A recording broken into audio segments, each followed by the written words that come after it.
If you're going to live in a culture of skeptics, you have to constantly preach yourself the truths of the gospel of who God is and what He does.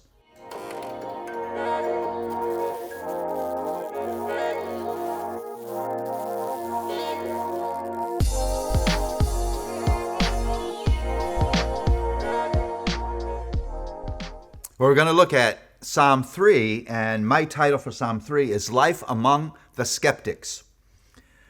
You don't probably need me to tell you this, but more and more it is clear that we are living in a world of skeptics.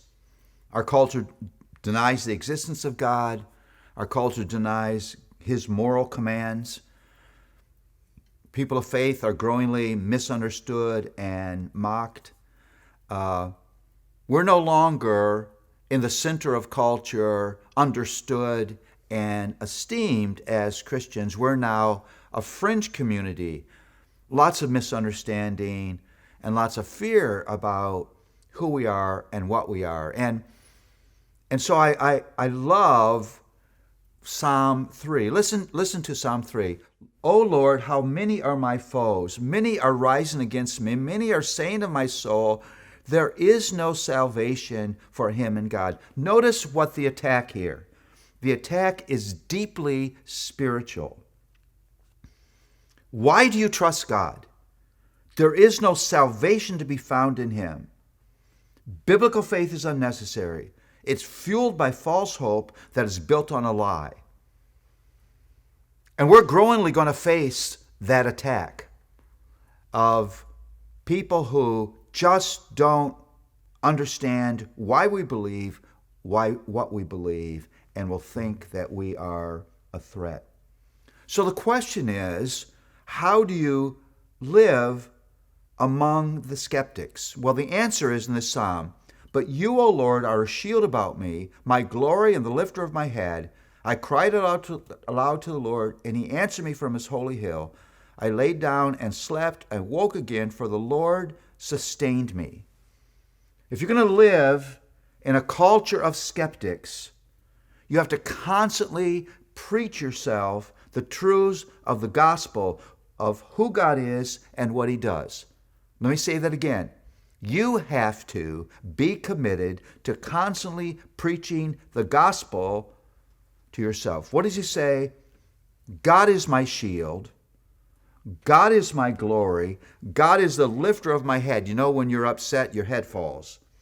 God is the one who lifts me up emotionally and spiritually.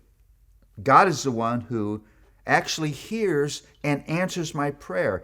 God is the one who sustains me. You have to preach to yourself again and again the truths of the existence and the grace, the presence and the promises and the activity of God. And then the psalmist says this, I love this. I will not be afraid of many thousands of people who have set themselves against me all around. If this is who God is, if God is who He declares Himself in His Word, if He is the one who meets me and sustains me, is present with me, answers my prayer, then why would I be afraid if I'm around 1,000 skeptics? Because I do not believe what I believe because it's culturally popular. I'm afraid that it's true that fear in the face of mockery is often the result of identity amnesia. I want to say that again. Fear in the face of mockery is often the result of identity amnesia. It's the result of forgetting who God is and who you are as His child. Again, I love how this psalm ends. Salvation belongs to the Lord. Your blessing be on your people. So get up tomorrow and say to yourself, say it aloud so you hear it. Salvation and blessing belong to the Lord.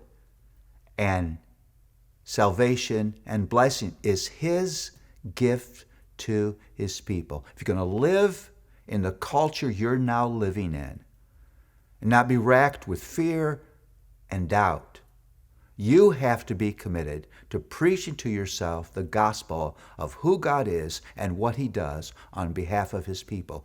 You preach to you day after day, day after day.